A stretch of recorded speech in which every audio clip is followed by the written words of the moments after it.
We were not told we could not come to campus, but we were coerced into not coming to campus. There was no question the administration did not want white people on campus for that day, and they made that very clear. That has now they have now made it murky in the aftermath of this emerging into public. But here's the question I want to ask both of you. I've been a critic of wokeism in different contexts. What's the one thing, the most important thing you learned about wokeism from that whole experience? I would say one has to begin to ask the question what it means for somebody to believe something. And the more iterations of this we see, the more I realize that we don't mean the same thing when we say we have a belief. And so when looking at a mob that appears to be compelled of something that is obviously nonsense, one has to ask the question, well, how did they arrive there? And you can't really have a conversation with those people. You will talk past each other if your purpose is to compel them that what they believe isn't true by your metric. So we have to recognize. Right. This was like this was like a day of absence. Usually, what they were doing was a lot of the students of color and faculty of color would not be there, so the people could see what it was like without, students and faculty of color. Not everybody participated. This time, I don't know if it was a student organization, probably a student organization said, what if we flip the script this time and see what it looks like when it's only us on campus? And these people lost their fucking minds. Instead of just taking the day off, they lost their fucking minds. We're having two different conversations, and that's part of the reason that we make no progress. Talking past each other. Heather, what's the one lesson you got about wokeism? Boy, I'm not sure I have a one. I mean, I think what Bret said is absolutely apt.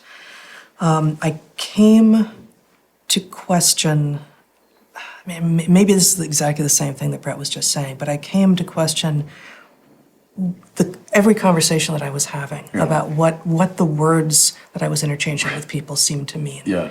Right, but that's a you problem, right? If one experience makes you question every conversation you're having with everybody, Heather, that's a you problem. One bad experience, why would it make you question everything that ever happened with everyone? Come on, this is just way overly dramatic.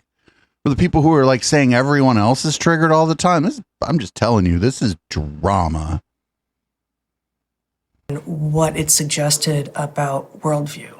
And, we had, as you said, we had both been professors for 15 years and loved it. And loved our students. And, our students never turned on us, never came for us. In fact, they defended us to the end.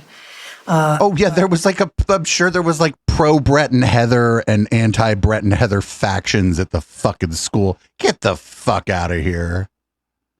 Fucking hella main character syndrome.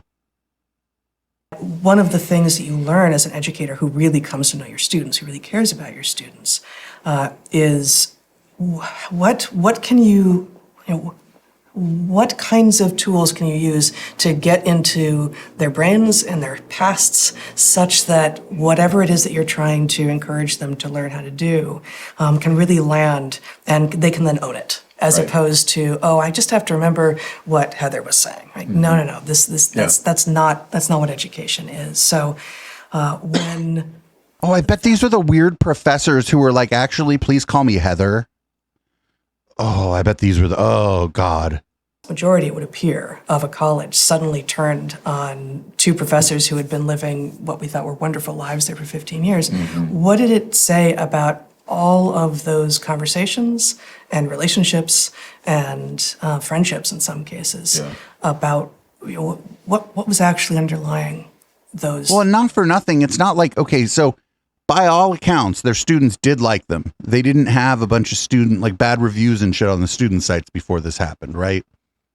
But the flip side of that, and it's fine. It's not a super big deal, but it's not like they were influential biologists. They were college professors. Fine thing to be, no problem. But like someone said in chat, they burned down their academic career. There wasn't much of an academic career there. And don't get me wrong, there's nothing wrong with being a workaday fucking professor. It's a good thing to be, no problem. But they weren't famous. They weren't well known. They weren't well known in the biology space, evolutionary biology, nor were they well known in the media or anywhere else before this. So, and I don't think they were ever going to be well known in their field of biology. That did not seem like the trajectory they were on. People might have known them a little bit more because Eric was starting to become like a bit of a talking head among like kind of dipshitty, fake smart people.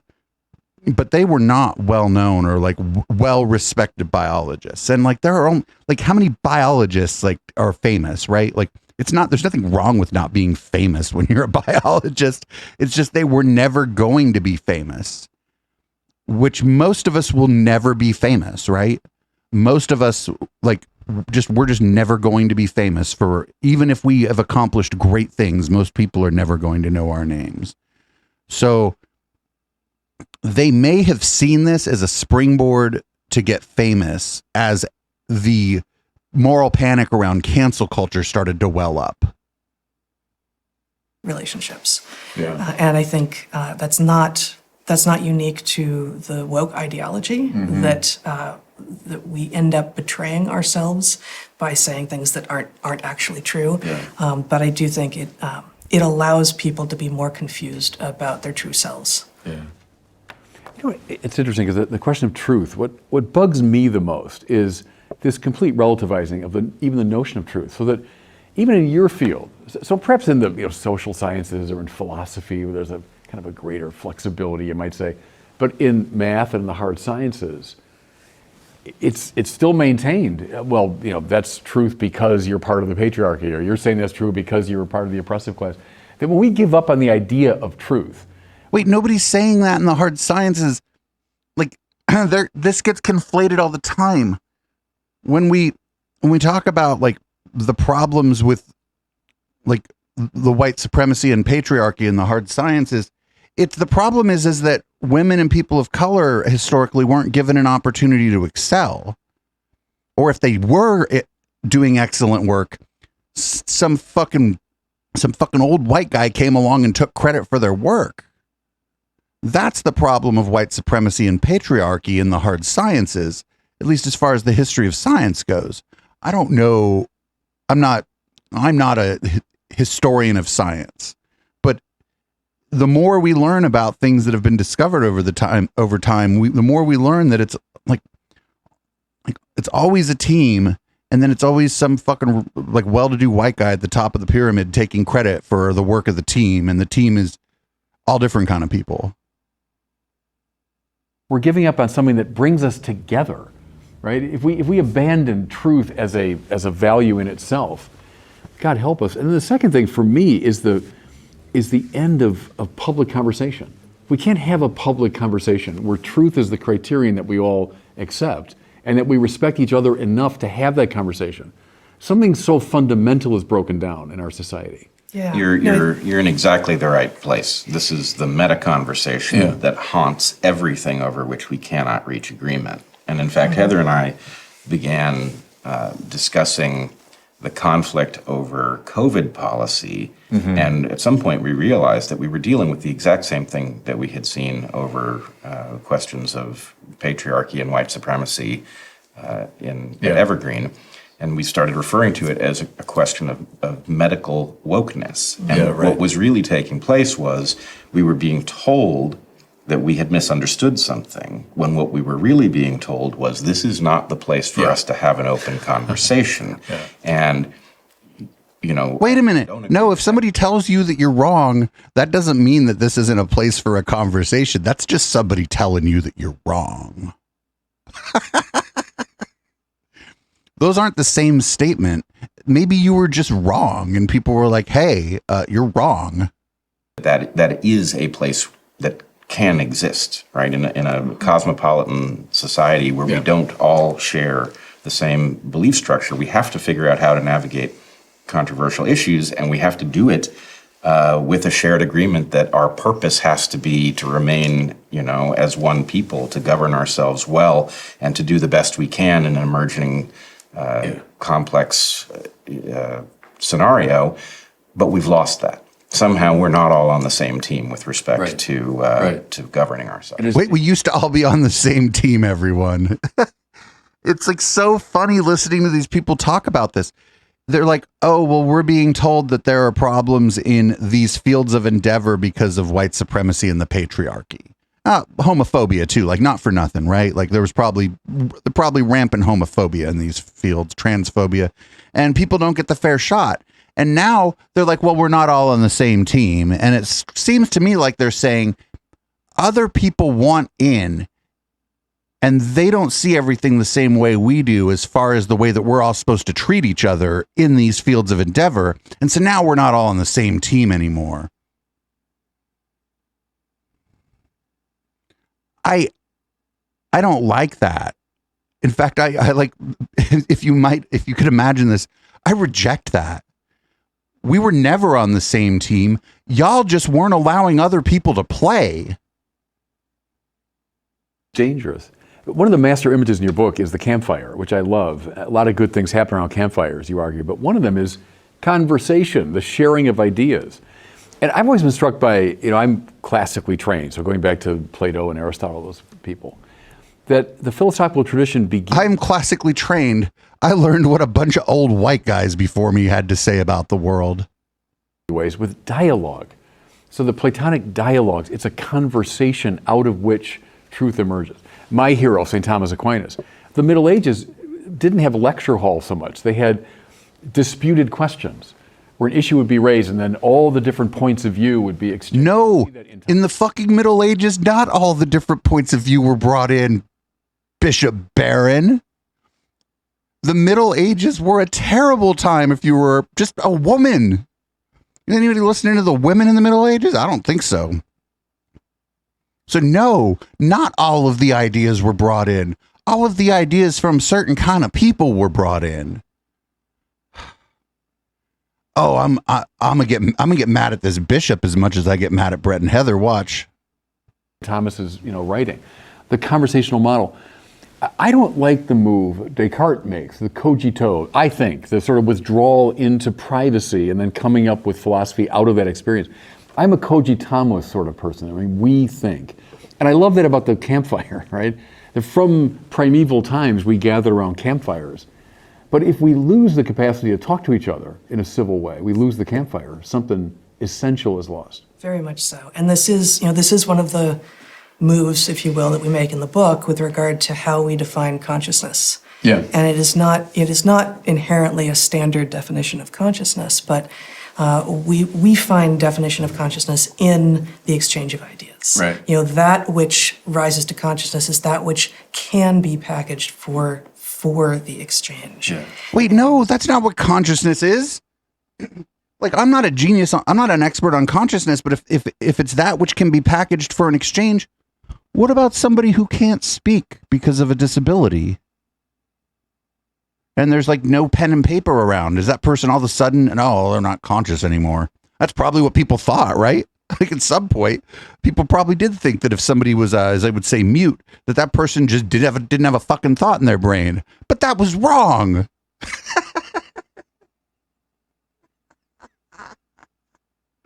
Oh, man.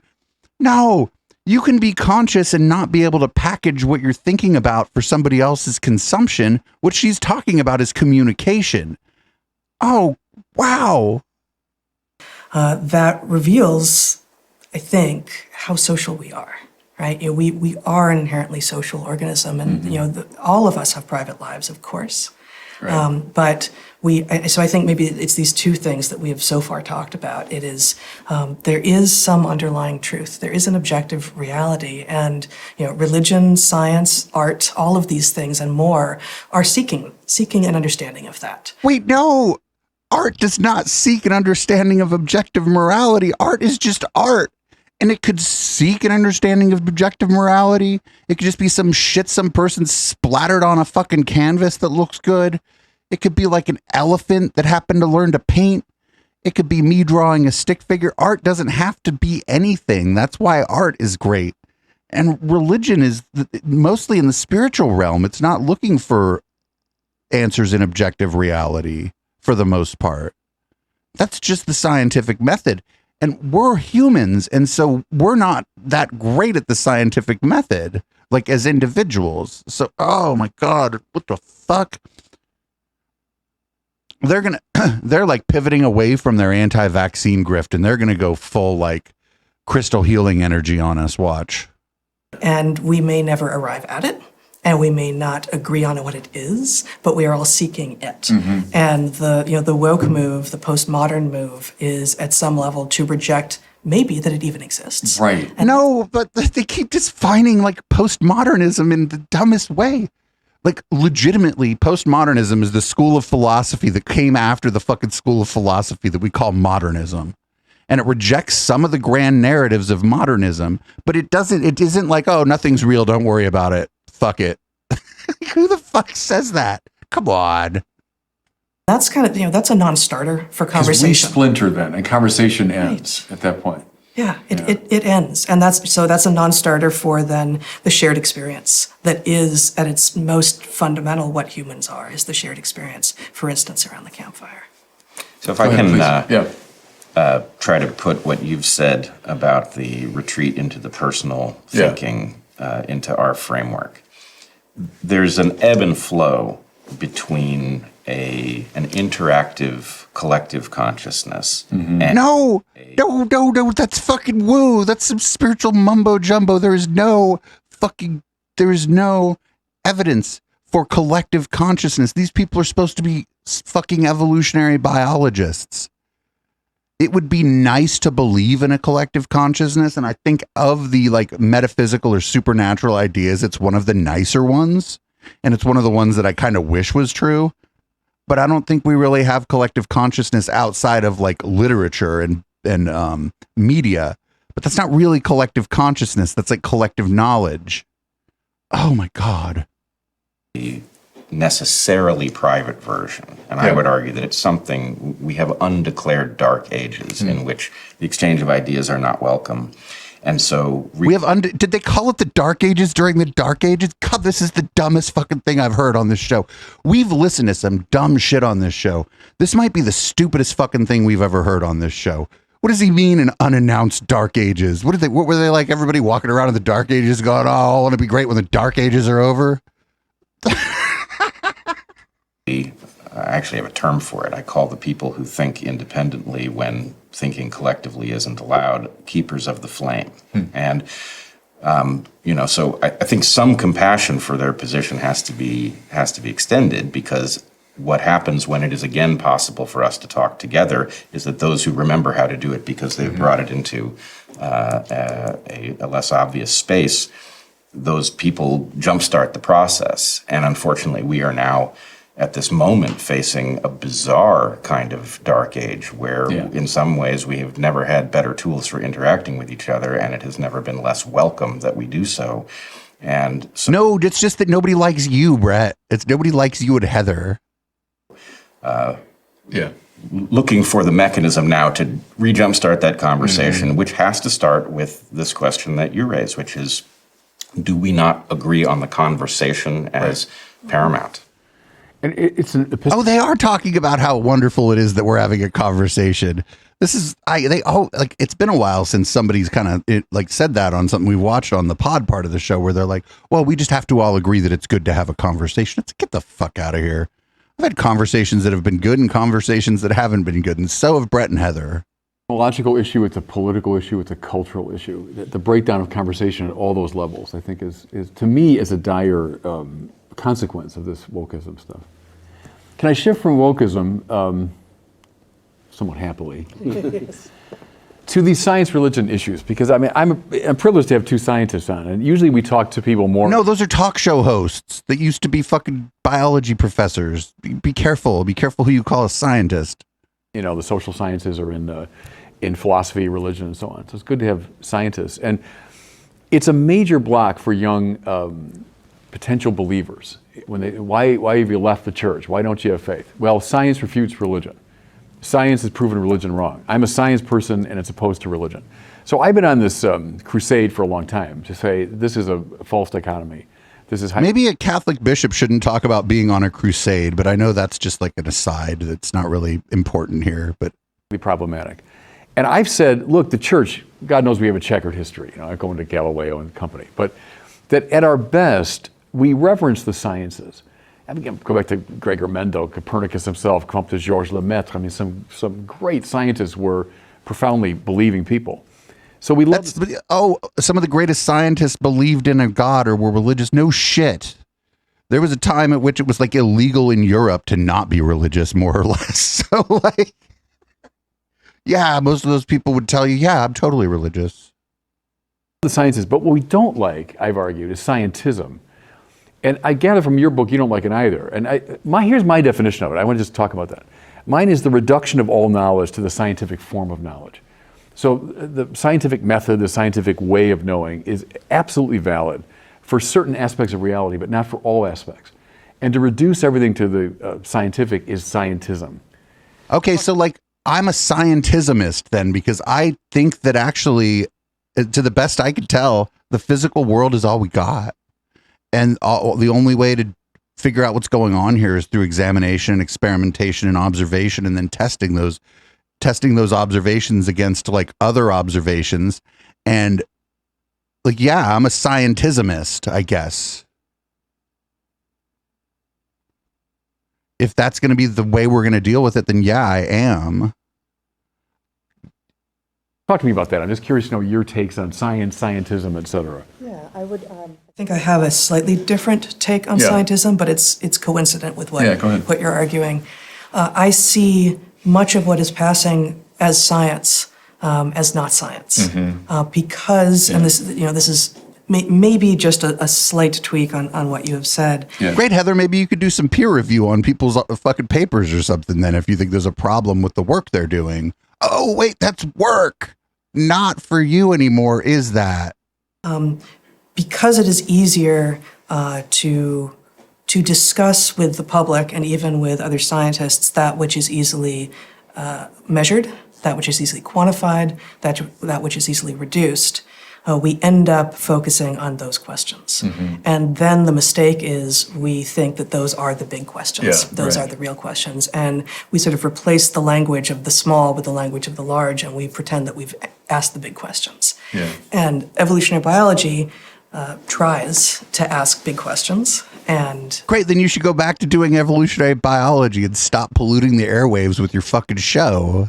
And certainly, that's what we're trying to do in the book, in part, to provide a toolkit to understand really some of the mistakes that humans have made in arriving at the 21st century with our era of hyper novelty, and like how can we think more largely about who we are and what we are and what we can be, rather than imagine that, well, science says that.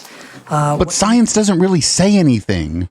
Science is the process by which we try to figure out what the fuck's going on. It doesn't say things. Sometimes there are conclusions that are pretty strong. Like we base things like how my microphone works on those conclusions. And so they're, pretty tried and true, right? My microphone doesn't just not work some of the time. So, but science doesn't say that my microphone works. Someone at some point used the scientific method to figure something out, and then engineers used the findings of those scientists to produce a microphone. And then other engineers over the course of, 100 years? I don't know how long we've had cardioid microphones, right? But over, let's say 100 years, they improved the microphone. And so, yeah, it's not that science says that this thing works. That's stupid. You need to do to not get, say, skin cancers to stay out of the sun. And well, no, you need to nobody says that. Sunscreen. Well, we were living for our entire histories until yesterday, evolutionarily speaking, outside. What are the chances that the sun is actually the source of a major health problem? Wait, but before we could build shelter, we didn't live long enough to get skin cancer, you dumb fuck. Oh my God. Before we had shelter, what was the average lifespan of the fucking human being? Like a fucking storm would just come along and kill half your tribe. Or half your village or whatever. You don't even have a village. There was no village to have. Opposed to if you start obscuring yourself from the sun entirely, you will probably cause more health problems. Yeah. It's that kind of thinking. Sunscreen is the answer to skin cancer. Sometimes in some circumstances, okay, yes, but that doesn't feel like an actually scientific interpretation. So that, for me, is an perfect example of scientism, which comes in the language of and even the methods of science, but the correct questions weren't being asked and the right framing wasn't given to the problem. Yeah. In part, the problem is that we made our biggest early gains in science in the simple sciences. And I don't mean simple to understand. Physics and chemistry are difficult to understand, but they are the study of simple interactions. He just called physics and chemistry simple. Jesus fucking Christ. We should make his brother Eric listen to that, because his brother Eric thinks he fucking unified physics in his spare time on a napkin or some shit. Well, I guess then maybe Eric thinks physics is simple too then. And there is a problem which comes from what we call emergence. And emergence is essentially the unpredictable outgrowth of simple things into some phenomenon that we can also study, but we can't explain exactly how it emerges from the level below. And I think most of us scientists believe in an unbroken chain of causality, that if we could see everything and test everything and had infinite time in which to do it, there aren't going to be gaps in what can be explained by the levels below. Do scientists believe that? And permanently will be stuck without... I think that's a crazy thing to believe, that we'll just be able to figure everything out if we could see everything. Get the fuck out of here. To see what's in all of those gaps. So the question is, how do we even conduct science when the gaps are inherent to our being stuck at a place in space and time and stuck with, an incomplete library of knowledge and noisy data sets? And so that's one problem, which is that because what we do and don't understand is incomplete by its nature, we have to figure out how to govern ourselves even with the partial information. And then the other question is, does the factual structure of the universe tell us what we are supposed to do, right? Does it tell us something about what's good and what's bad? And there are those who will argue that it does. And Is-ought problem. It's an is-ought problem. And I think it's very neatly divided, because if we can say an awful lot about what is, and then the question is, well, if we get to choose amongst what might be, are there better and worse things on the list? And does it matter that that's either scientifically justified or not, right? We should prefer that people don't starve, for example, whether or not we can justify that on scientific grounds. And maybe we can't. Classical moral theories have something similar. You understand the nature of a human being, and from that you draw conclusions about behavior. So here's certain behaviors, call them virtues, that lead to flourishing, and that's based upon some knowledge of the pattern by which human beings are. So yeah, to me that's sort of a realist way to do. Is it just me, or is this guy showing off like a fancy watch? I think this guy is like making an effort to show off a fancy watch. I know if you're listening to the podcast, you can't see, but I think this guy's making I think he wants to make sure everybody knows he's got a nice watch. Can I ask you, I'll put my philosopher's hat on for a second. Go back to Plato's cave. So Plato says most of us are stuck in this cave. All we see are flickering shadows on the wall. Then there's this moment of liberation. I turn from that and I see, those are just reflections of higher realities. Then I escape altogether from the cave. I go outside in the blinding sun. Then I eventually see the real things, of which those puppets were a pattern, of which the shadows were a pattern. So I go to higher levels. And the first step out of the cave for Plato is mathematics, which always strikes me as fascinating, because a scientist would deal with the world of the empirically verifiable and what I can experiment upon. For Plato, that would be, and there's no insult to scientists, it would be staying inside the cave, right? What are mathematical objects and numbers? And do they represent like these sheer intelligibilities that go beyond what the sciences can immediately measure? Is it a step to a higher dimension of being? Mathematics. I think it's a higher dimension of thinking. But I must tell you, this again gets to this question of the fundamental versus the emergent. Okay. We are tropical biologists, Yeah. right? We go to work with our rubber boots on and a machete.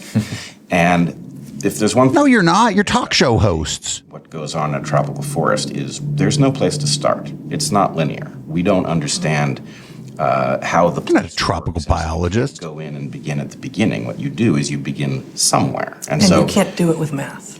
right. The you math can- is there, but you can't understand it through the math. Right, the math is revealed. Pieces of math are revealed in so doing. But I think the thing is, Plato may have envisioned the route there as starting with math, and that may be a route there, but it's not the only route there. And if you talk to scientists who do work in this extreme emergent realm, I don't think it would be intuitive that you start there. You start by saying, well, what patterns can I detect, and what do they imply? What might they imply? And then you check, and they either do or don't imply that. And so it's a start anywhere, all roads lead to Rome. Yeah, I guess I would say I could equally well argue that the math comes last, or exactly as Bret was just saying, you start anywhere, and by some metrics, I guess, you end up at the math, but you could also equally well end up at God, right? Like you could end up. But wait a minute. What the fuck did she? What do you mean you could start anywhere? So are they talking about if you're like in a tropical rainforest and then you like, I don't know, you see some kind of lizard or some shit, you start with the lizard and then you either end up at the math or at God? Like, what the fuck does that mean? I don't think I'm dumb, right? Not like one of these galaxy brain people who trying to impress everybody with how smart I am all the time, but I don't think I'm dumb. And I don't think Heather's a hell of a lot smarter than I am. And I don't know what the fuck she just said. Almost anywhere, no matter where you start, if you start with an openness, and really, I think as we already talked about, just an understanding that there is an objective reality out there that you are seeking to understand, knowing that you have all of your own biases that you can never escape, and you can use methods that you and others before you have discovered by which to reduce those biases. All of these things are wondrous ways to approach it, but you can't fully escape them, and there is an objective reality, and beyond that, let's go, right? Like let's try to explore in almost any way that we can. Whatever works and whatever we can use. There is actually a marvelous example of exactly what Heather's pointing out in the fact that we use Linnaean classification in biology. Linnaeus didn't know anything about evolution. He was working as if the creatures were all specially created and unrelated, and that effectively God had sat down at a drawing board and was in, a particular frame of mind and designed a bunch of monkeys. And that's why they look alike, right? We now understand that the monkeys look alike for a very different reason. But the point is, it doesn't invalidate what Linnaeus was doing, which is why we still use it, right? That you can But that's do this on the because this person was trying to classify these animals based on observable features of the animal. You don't have to know how the fuck the features got there to be able to classify things based on what you can observe around them. I don't need to know how something was manufactured to put it in a pile with a bunch of other shit that's more or less a circle. Like, what the fuck, dude? that the creatures are similar because of the mood of the creator, or you can do it on the basis that they're similar because they have inherited similar characteristics from an ancestor who also had them, and you end up in the same place. And I think this is the point. You definitely do start with the monkeys, right? You look at the monkeys and you do note they seem in some ways different, but an awful lot alike, much more so than the monkeys look like the parrots. Yeah. And so the point is, you can go deeper and deeper, and the more we do, the more we learn about that process and the history of the creatures in question. But it wasn't invalid to start with the creatures in their full glory. Well, that's where Aristotle started. I mean, in many ways, Aristotle is the ancestor of what you do. I mean, he was this very careful observer of things. And then Get the fuck out of here, Bishop. Patterns. He called them forms, right? And now how those forms emerged, we speak now about emergent patterns and so on, coming from below. But nevertheless, there they are. There they are. And can they be grasped, let's say by the mathematician, if we shift the thing a little bit, as a sheer abstraction? And I think that's what Plato saw, is that I'm moving outside of a purely empirical framework. For Aristotle, of course, form and matter are so intensely related to each other. It's closer to our, I think, way of imagining it, right? There's patterned matter that's been drawn somehow into this pattern. And the pattern does have a certain independent intelligibility, even though it's related to matter. Just help me with that, because that's the classical way of getting at some of these truths that I think is kind of re-emerging in a funny way with this, all that talks about emergent patterns. It sounds to me a lot like Aristotle's form. Well, think about astronomy, right? I mean, first you have... Let's think about something that nobody at this table has an expertise in. Now we're also going to think about it. We're going to pontificate on it. I don't know shit about astronomy. It's fascinating. When I was a kid, I wanted to be an astronomer. I should probably do more reading about astronomy from good science communicators, because it is interesting, but I'm not going to be like, you know what, let's look at this. Think about astronomy, everybody. Get the fuck out of here. Galileo taking a tool that was not intended to look at the sky and choosing to do so, right? Which was in and of itself, I mean, in retrospect, it's so obvious that you would do this. But it was a lens. It was intended to help you look at things. It was intended to manipulate light. God, what the fuck? The telescope was designed to, as a tool of those who wanted to win in the market, to detect which ships were coming in earliest, so you could... Wait a minute, so it was already looking at things far away, and then he fucking shut the fuck up. Change the value of your commodity. But he points it at the sky, and if you step down that road, we get better and better telescopes, and we realize that some of what looks like stars is actually galaxies, and we study galaxies, and we understand their different forms, and then, very recently, we come to understand what a galaxy even is, right? It's orbiting an ultramassive black hole. The ultramassive black hole is the right place to start the question of what is a galaxy, but it's not where you start, because we're all outside of all of those galaxies. We see the stars grouped for reasons we think they're attracted to each other, and we don't realize that there's an even more, a bigger, more shocking answer. But you wouldn't go back and say, well, the whole way we studied this is wrong, because you really have to start with the ultramassive black hole that brought those stars together. You can start anywhere. And that's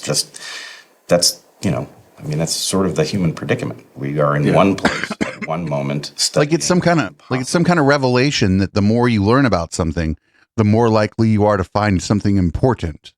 That's all he just said.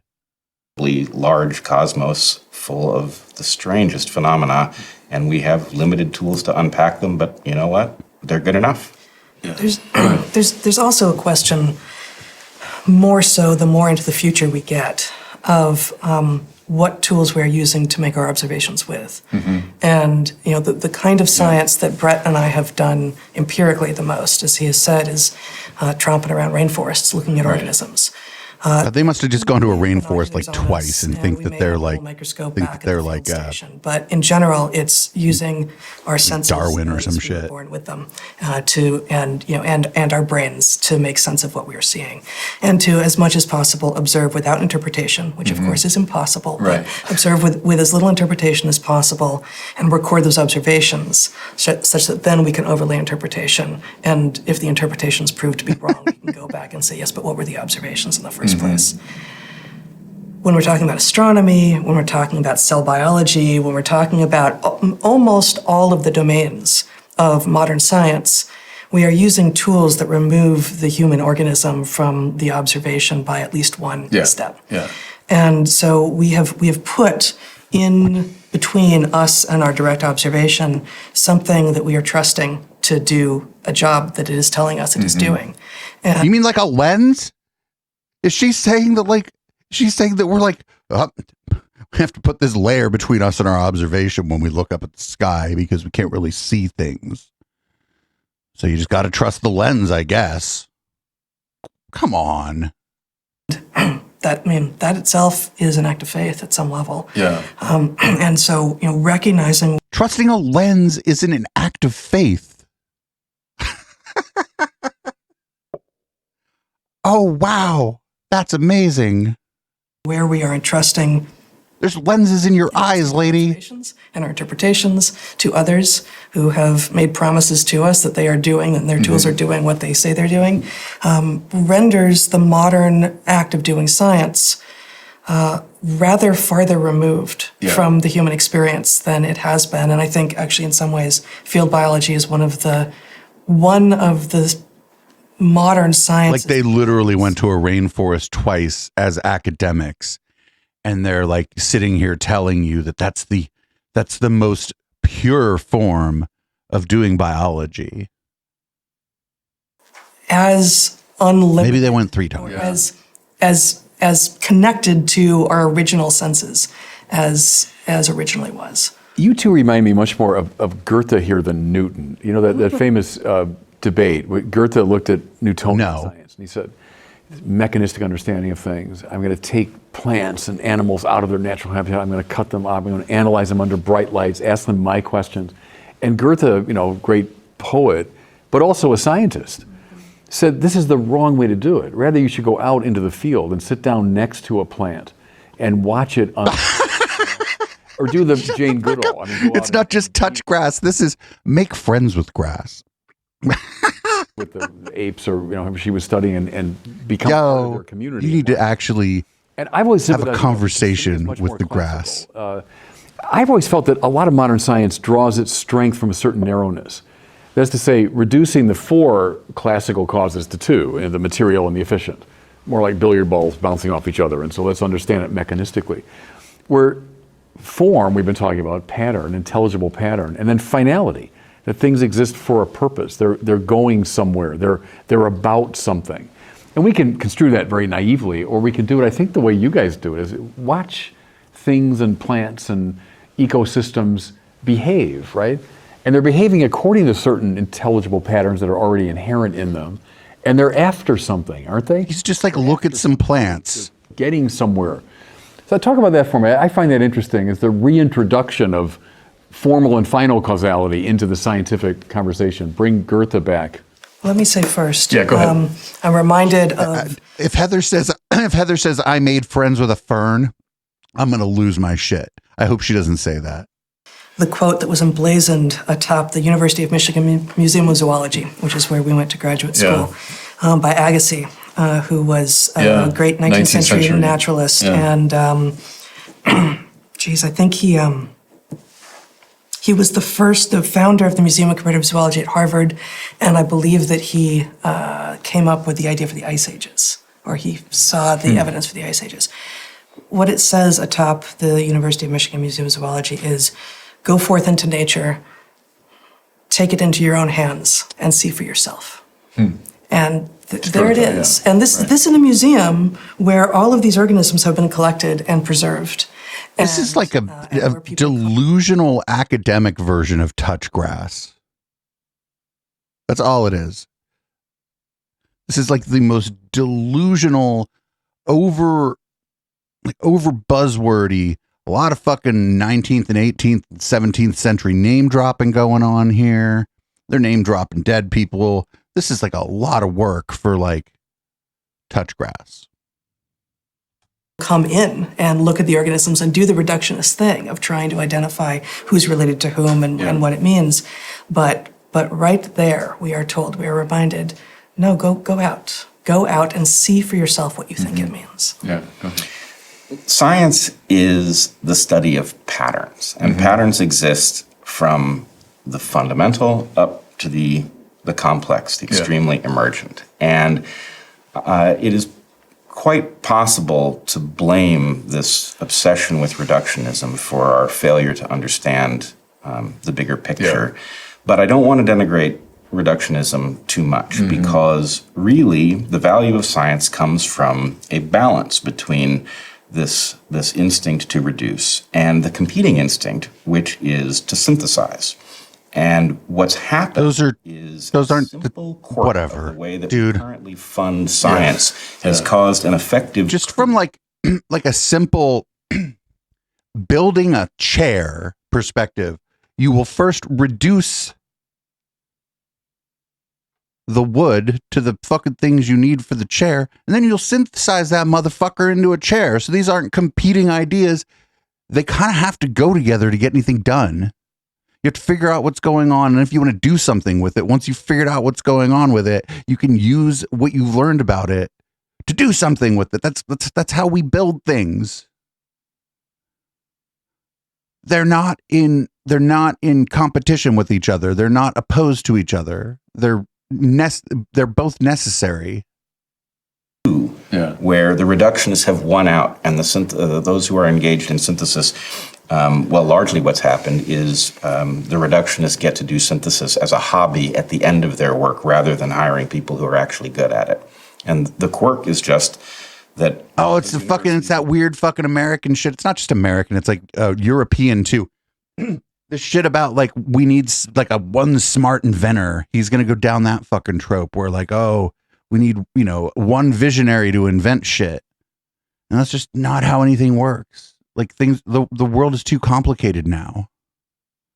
That probably was never true, but as the world becomes more complicated and more technological, it'll be harder and harder for even small teams of people to come up with big discoveries. These are funded by grant overhead. And because reductionism requires expensive apparatus to run and therefore big grants, university administrators prefer it over work that requires a good mind and a chalkboard. So he's confusing like almost like biology with engineering now, sort of. Or like he's confusing the study of the science versus the application of the science. Right? Like a lot of the products I'm using right now are the result of computer science and then software engineering or materials science and then materials engineering. This is fucking like 150 out of 10 stupid what he's trying to say here. So that coup has disrupted our scientific community, but the right thing to do is not to go too far in the direction of synthesis, but to put these things back into the natural balance where they're supposed to function together. It's indeed precisely the number of things between the observation that you're making and the human organism, the more expensive it is to do the science, and therefore the more valued it depends what those items are, Heather. Model of how science is done and what they're made out of. Yeah. But but then if the engineers are making the things better, Heather, because you're learning more, because somebody somewhere over in another building, maybe somebody you don't get along with at this pretend university you're talking about, they had a discovery, and then 5 years later, some engineer is able to use that other person's discovery to make your equipment cheaper. Like that's what's going on in the world right now, and they're like trying to say that the scientific research part of it is being leaned on too heavily, and nobody's inventing anything, if I'm understanding them correctly. Or Bret's saying that, essentially. But he's just mad that people don't think that he's like a fucking iconoclast. So you have to like really view that, anything they're saying, especially Bret, through that lens. Can I ask you one more kind of philosophy of science question? And going back to this math and patterns question. There's a famous article, I think it was 1960, a guy named Eugene Wigner, who was a younger contemporary of Einstein and Niels Bohr and those people, high-level theoretical physicist. The article was called, the title was, The Unreasonable Applicability of Mathematics to the Physical Sciences. And he wasn't a religious man, he was a Jewish background, but not religious. But I think it's something like 8 times in that article he uses the word miracle. And he calls to mind Einstein, who said, the most incomprehensible thing about the universe is that it's comprehensible. But Wigner's point was, isn't it actually surpassing strange that this super high-level mathematics corresponds to the world that we discover, the physical world? He doesn't draw the conclusion that what? I'm tempted it doesn't the person behind. I hate to fucking be this guy. Math doesn't correspond to the physical world. First of all, math is socially constructed in that we have made the symbols and fucking the equations and shit, right? So there's that, but science is all socially constructed. We can set that aside. Math doesn't like correspond with the physical world. Math is of the physical world. That's it. It can't not correspond.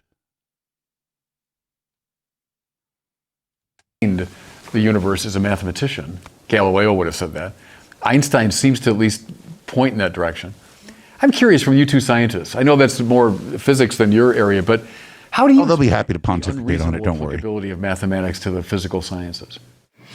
Well, it's interesting. I often find physicists and mathematicians they become strange around this very question. Yeah, okay. Right? And No, that's just your brother, and he's always strange.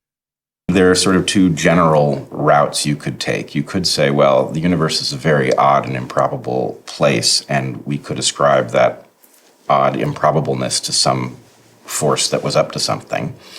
Or you could go the other direction, and you could say that the math is somehow downstream of the biology, Yeah. right? That obviously math No. isn't inherent, but the math that we do is why would- obviously the product. What kind of world would math or biology be downstream from one another? They're like, there's just two things that exist. They're not, one is not up or downstream from the other, man. That's crazy. Human activity. And so maybe there's something in the way we conceptualize it that, of course, builds a tool that's capable of unpacking this very odd and maybe arbitrary universe that we have. But, at the end of the day, there's a question, which is, what are you going to do with the gaps you can't fill in? Are you going to obsess over them or not? And Well, it depends on what if there's gaps in the research, maybe it is maybe it's good if like there's a team that's obsessing over that. Maybe we learn something new. Those of us who study in the realm of complexity, Yeah. if we're not comfortable saying, look, that's a gap I can't fill in. I hope it gets filled in someday and I get to know the answer, but maybe I don't. I'm going to have to become comfortable with that and not let it distract me from the part that I can unpack. Well, no, but but what if like those are two things you need to know to unpack the third thing that you're trying to do? No, dude, this is what, oh no. Like, well, we have incomplete information. Let's draw a conclusion anyway. That's fine. Actually, we don't actually know that. Now don't worry about it. And this is a little bit like that, right? Yeah. I don't know. I certainly have the instinct that says this universe was not designed by somebody with intent. But I also know that if I keep chasing phenomena in this direction, that I reach a place where even in principle, there's no way to answer the question. So I can... Wait, how is there no way to answer something in principle? What does that mean? Like, there are questions that 100 years ago people thought were unanswerable that the average person walking down the street knows, I'm sure.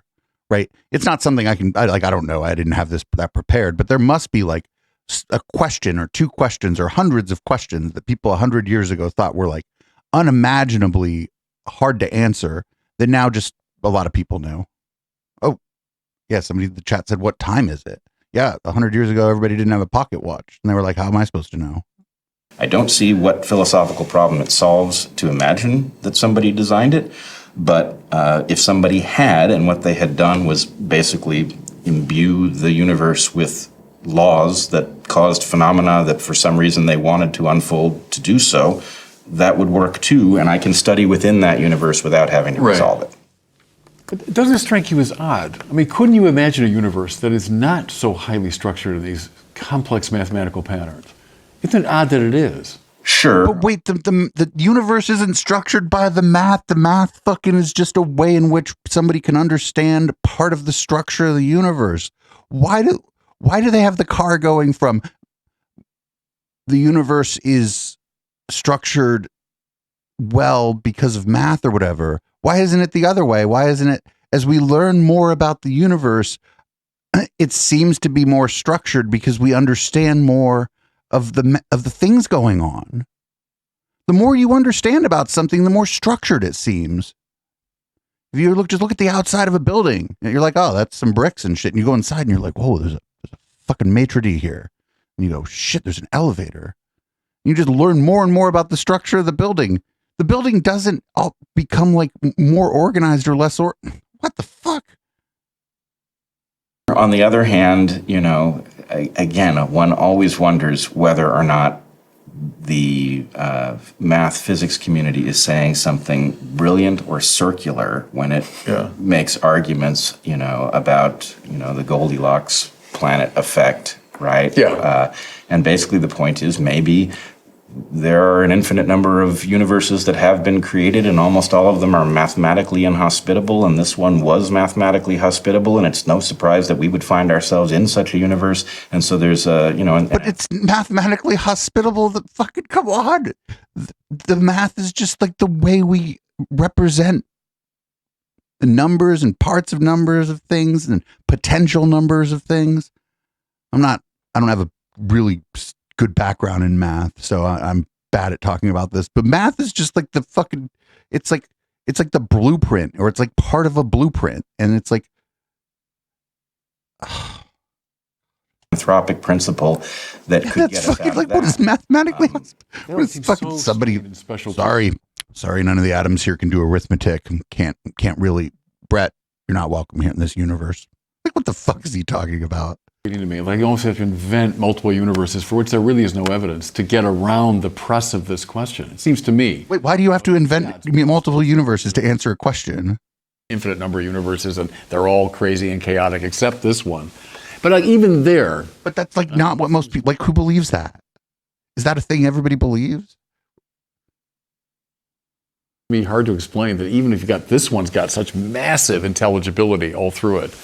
Seems odd that just happened, you know? Yeah, although, we're not in a good position to. What if the fucking universe has always been here, and so like it never really happened? Like, you know what I'm saying? Like it didn't happen. It's just here. I don't know. This one at the level of the math or the underlying physics. On the other hand, that's right. Somebody in chat said that's why we call them mathematical models. I see a hummingbird. Language I was looking for. My backyard. The only thing that makes that a non-miracle is that we have a pretty good idea where the explanations are for how it got that way and what it does. And the point is, in terms of how impressive it is, it's miracle level. In terms of they just described the universe as very impressive. Get the fuck out of here. And so, what does one the universe impressive? Well, yes. Need to be true that a hummingbird is a miracle level machine that functions on the basis of principles that could all be chased down.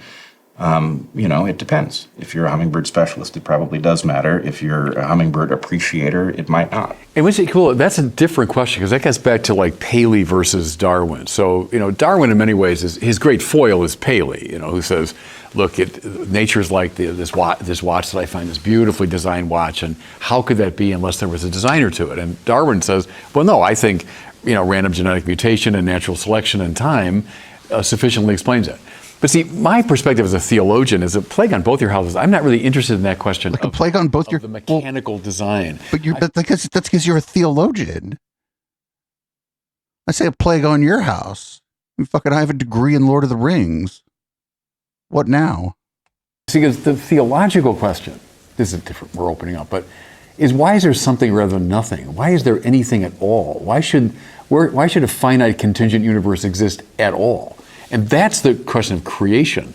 So, as a Catholic, I have zero problem with random genetic mutation, time, and natural selection explaining how things come to be, quote unquote, designed the way they are. I have no quarrel with that. Because the creation issue is a much, much deeper, more fundamental issue of... No, it's because the creation issue is one that we don't know. Like, imagine thinking that you know where the universe... Even imagine thinking that you might think that you might know how the universe got here. Do you know what I'm saying? Imagine thinking that you're in the pre-contemplation phase of figuring out how the fucking universe got here. Just imagine believing that about yourself. That you could... And in this case, they're sense-making about it, right? They're doing that weird fucking shit that David Fuller does, essentially. This guy's about to do some sense-making here about how the universe got here. Is there something at all? Why is there nature at all in the first place? Why is there matter at all? So anyway, that's another level question, But I have no problem with saying Paley. No, that's who Darwin's more correct about that. Well, he is, although at the risk of opening quite the Pandora's box. Open it up. I think there's a low chance that the next thing he's going to say is stupider than anything else he's said so far. The comfort that you have with genetic mutation producing the world that we see is too much. Okay, go ahead. What? And the comfort? He's too comfortable? He's too comfortable with... evolution through natural selection. I would point out that Darwin didn't say that genetic mutation plus selection would produce this because he didn't understand the underlying genetic architecture, right? Because he predates Mendel. Right. Yeah, well, right.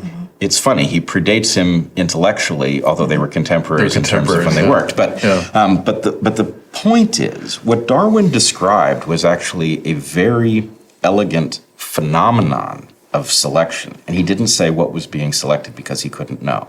And what we have done in the aftermath of Darwin, after discovering DNA, is we have said, aha, here's Darwin's mechanism. And it is certainly a mechanism of Darwinism, but it's not the only one. Yeah, okay. And so I would argue is that that's the thing you were complaining about a while ago. Wait, that's the thing he was complaining about a while ago, right? Wasn't he complaining about a while ago how, like, after somebody figures out that something is happening, that we kind of waste all our time trying to get into why, but then he just described like a scenario in which it's good and that it makes the first thing make more sense. Because Darwin was able to make observations. Other people had probably made similar observations, by the way. You know what I mean? You can't sing no song that ain't been sung before. So he, as we all do, he stood on the shoulders of the people before him and people who were working with him. But he said, oh, this is what's happening. I have these drawings. I've figured this out. I did fucking peyote on an island. Who knows? But it turned out he was right. And then they figured out about DNA and they came back and it proved him even more right. And that's good. It like reinforces the old thing we believe. So we were able to use the old thing probably in new ways because of the new thing we understand about the old thing. Random mutation altering genes that alter proteins that are favored when they make something more hummingbird-like, because that process isn't powerful enough. But that there are other things where you have the reproduction, the variation, and the differential success that result in Darwinian selection being actually a much more powerful phenomenon than even us Darwinists can say. So anyway, I still take your point. What does it matter? I don't even remember what the other guy's point was. If you have certain purposes, it matters a lot. But for our purposes, we can say, well, the fact that a hummingbird is programmed effectively to do things that result in hummingbird genes being lodged into the future, right? That's a good enough proxy for the intent of somebody who might have created a hummingbird. That we can have the conversation about the hummingbird, and its meaning can never come up. And maybe you will say that this is all spending time in the part of the question that you're less interested in, rather than the origin. But I'm becoming less and less interested in the question as they answer it. At some level, are you become comfortable with identifying where the black boxes are in our understanding and saying, there has to be an explanation there because something goes in and something comes out. And I don't know. And sometimes it's I don't know, and sometimes it's we don't know. But there is an explanation because it happened. Because we see that A went in and B came out. And the number of places, the more emergent the questions you're interested in are, which thinking about parrots and monkeys is pretty emergent. The more places where you have to say, okay, behavior was selected for, but that also means that the physiology was selected for, the anatomy, the molecular biology, the cell biology, and all of these other steps. And at almost every one of those steps, there are a lot of black boxes. I go, okay. But that's fine. Bret just described a scenario in which we filled one in and learned and had a greater understanding because of it. So that's fine. Yeah, you figure something out. It doesn't. Oh, I figured something out. Now I know everything. No, it's not. Fucking can't be how it works. I can't take this anymore. I know that chat, y'all are fucking probably with me. I can't take this anymore. Podcast listeners, you're probably with me too. This was one of the most obnoxious things I've ever listened to in my life. Just Bret contradicting himself a few times, like in a dramatic way, was kind of funny, but like it's just so frustrating. He more or less threw the whole field of engineering under the bus because he said that like we basically need to replace those people with scientists who happen to be inventors or some shit. It was like really hard to follow. And This is usually where I'm like, hey, HK, can you read the show out? Because HK is still a reading the show out intern. But everybody, thanks for listening to the pod. Live viewers, don't go anywhere, of course. We're going to do some post game, and I promise we're not going to finish this. If anybody wants to finish it on their own time, I don't know, like unfollow my channel. But podcast listeners, you can support the project at patreon.com/echoplex. You can hit us up at twitch.tv/echoplex media. Join the Now Space. It's so hot and I need a drink. This is Boomers by Periscope. And I'll be back with the post game and maybe HK.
Should you pay?